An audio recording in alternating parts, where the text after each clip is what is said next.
Hey everyone, welcome back.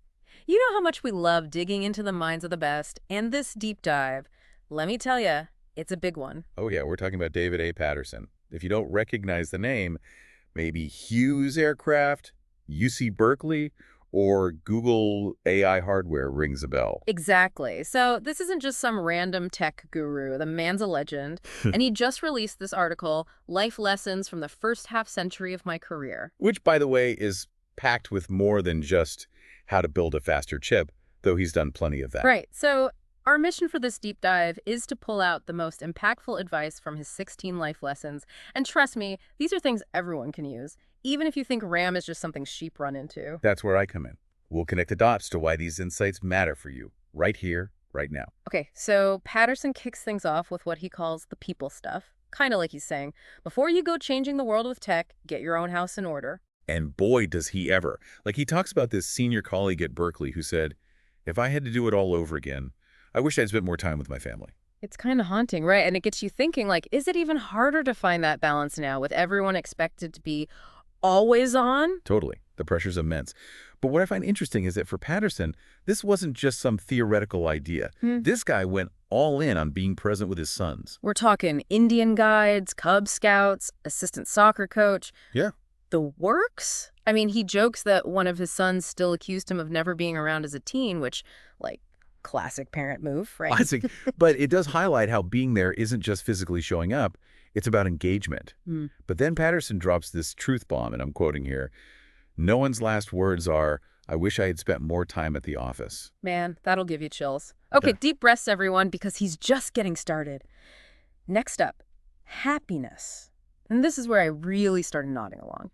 He basically dismantles this whole equation of happiness equals wealth. Yeah, it's so refreshing. He's like, look around. We've got plenty of miserable millionaires. Those things are not the same. Exactly. And he backs it up with all this research on positive psychology. Like, happiness isn't some magical byproduct of success. It's something you actively cultivate. Which is both empowering and kind of daunting at the same time, right? Yeah. But I love that he gives concrete examples. Building strong friendships, nurturing family bonds, finding work that lights you up, helping others. Even spirituality and having fun made the list. So it's like a recipe, right?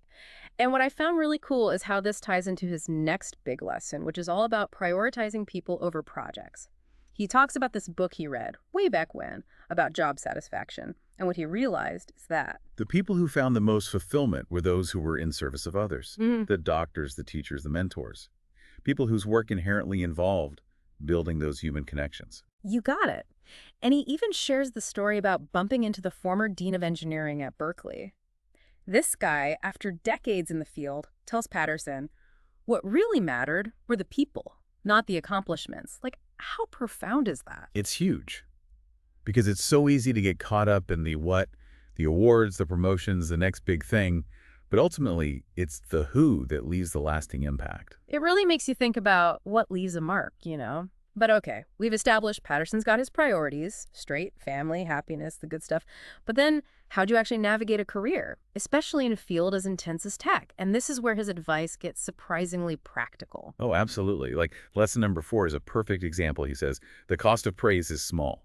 The value to others is inestimable. And it's so true. We forget that sometimes. A little bit of recognition can go such a long way. It's like, think about it. Why do those cheesy employee of the month things even exist? Because deep down, we crave that validation. Totally. And it's not just about work either, right? A genuine compliment to a friend telling your kid they did a good job, it's huge. It creates this positive feedback loop. And that actually ties in really well with his next lesson about seeking out honest feedback, even the stuff that's tough to hear. Which is way easier said than done, by the way. Tell me about it. But he makes this interesting point, like, remember that criticism of your work isn't the same as criticism of you as a person. Oh, that's good. Like separating the ego from the actual feedback itself. Exactly. He talks about how he used to actively seek out critics, people who weren't afraid to poke holes in his ideas. Even said, I especially recruit reviewers who might not be fans. Bold move. I kind of love it. Right. And then he takes it a step further, saying at these project retreats, the most important session is getting feedback from total outsiders. And their rule, you're not allowed to argue with the feedback. Just listen and absorb. That's kind of brilliant. It is. Because you need that outside perspective to see your blind spots. Right.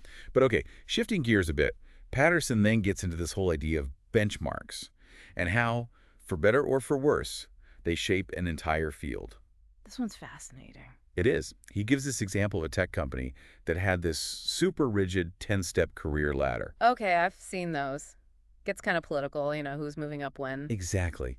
And that's kind of his point. It got to the point where people were choosing projects based on what would get them to that next rung on the ladder, not necessarily what was the most innovative or impactful. So the benchmark was actually holding them back in a way. Exactly.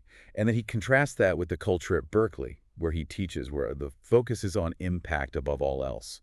Like, it's not about how many papers you publish, it's about what real-world difference your work is making. Which is a good measuring stick for all of us, right? Like, how do we know we're chasing the right benchmarks in our own lives? It's easy to get caught up in the wrong things. It's the million-dollar question. But it starts with getting really clear on your values. What actually matters to you? And then having the guts to course correct if you realize you're on the wrong path. Totally. It's so easy to chase the shiny objects, but are those moving you toward the life you actually want? Okay, ready for a good one. This next lesson from Patterson is kind of hilarious. He basically says, beware of people who believe they're the smartest person in the room. Which, let's be honest, we've all encountered that person. Oh, yeah. And the irony is they probably aren't. Right. It's like the Dunning-Kruger effect in action. Yeah. Sometimes the people with the least knowledge are the most confident. So true. But what I love is how Patterson, he tells these hilarious anecdotes about this. Like, he talks about this disliked professor, a university president who got the boot. He even throws in the Enron execs for good measure. Which, talk about a cautionary tale. Unchecked ego is a dangerous thing. It reminds me of this quote, if you're the smartest person in the room, you're in the wrong room. Like, surround yourself with people who challenge you, who make you think differently. Yes. And be open to being wrong sometimes. That's where the real growth happens. Speaking of valuable lessons, Patterson doesn't just drop one gem of wisdom. He hits us with 3 in a row. It's like a rapid-fire round of insights, each one packing a punch. Okay, get ready for this. The first one is, most of us spend too much time on what is urgent and not enough time on what is important. I mean, how many times have you gotten to the end of the day feeling busy but not necessarily productive? It's the classic tyranny of the urgent, isn't it? And Patterson's reminder here is to take a step back, look at the bigger picture, and make sure we're aligning our actions with our priorities. It's so easy to get caught up in the day-to-day whirlwind and lose sight of what actually moves the needle. Exactly. And then he follows that up with another zinger. Nothing great in the world has ever been accomplished without passion. It's so simple, yet so profound. It makes you think about the things you're truly passionate about, the projects, the causes, the relationships, and whether you're giving them enough of your energy and attention. Passion is the fuel that keeps us going when things get tough. It's what separates the good from the great. And then he shares this quote from Turing laureate Fred Brooks Jr. There are no losers on a winning team and no winners on a losing team. This one really hit home for me. It speaks to the power of collaboration, of recognizing that we're all in this together. I've definitely been on teams where everyone's trying to outshine each other, and it never ends well. But when you have that shared sense of purpose, that willingness to support each other, that's when the magic happens. And that leads perfectly into Patterson's next lesson about the importance of culture. He's a firm believer in not hiring jerks, which I think we can all get behind. Right. Life's too short to work with people who bring you down. But beyond just avoiding negativity, he emphasizes creating a culture of respect where everyone feels valued and supported. It's about setting clear expectations for behavior and fostering an environment where people feel comfortable speaking up and sharing their ideas. Okay, this next lesson is one I need to tattoo on my forehead because I am so guilty of this. It's not how many projects you start, it's how many you finish. The struggle is real. It's easy to get excited about new ideas, to start a million things and finish very few. But Patterson reminds us that true satisfaction comes from seeing things through to completion. It's about having that discipline to focus, to prioritize, and to push through those inevitable moments of doubt or boredom. And it's about celebrating those wins, big or small, when we do cross that finish line. Speaking of wins, Patterson is a big believer in looking for the positive opportunities in every situation. He even tells this adorable story about asking his now wife to go study when they were teenagers. Her response, well, Dave, you're such a nice guy. I don't know how to say no. And of course, he took that as a resounding yes. I love it. It speaks to his optimism, his ability to see the good in people and situations, but it also leads into a really heartwarming point about their relationship and how they've managed to stay happily married for over 50 years. Okay, spill the beans. What's the secret? Get ready for this because it's pure gold. He says their secret is what they say after a disagreement. 9 little words. I was wrong. You were right. I love you. Wow. No qualifiers, no buts, just pure accountability and love. Exactly. It's about putting the relationship above being right, and that's a lesson I think we can all learn from. You know, it's funny, we started this deep dive talking about David A. Patterson, the tech giant, but what stayed with me are these incredibly human, incredibly relatable life lessons. It's a good reminder that no matter how impressive someone's resume might be, at the end of the day, it's those human connections, those shared experiences that truly matter. And on that note, we want to hear from you. Which of Patterson's life lessons resonated most with you?